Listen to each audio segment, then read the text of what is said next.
Now, after promising yesterday that he was going to completely overhaul and restructure the country's security apparatus, President Sirisena has asked those officials to resign amid rising anger that the government ignored multiple warnings about these attacks. But many parliamentarians dismissed the assertions that the president would not have known about this April 11th threat memo.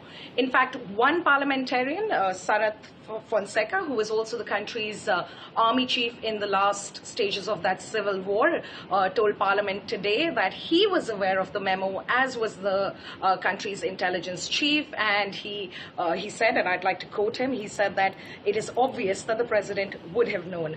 So rising anger against President Sirisena here. And while all of that was going on in Parliament, keep in mind that the security agencies on the ground discovered two more bombs, which they were able to successfully detonate. Like the Prime Minister said yesterday, they still don't know how many more explosives could be out there.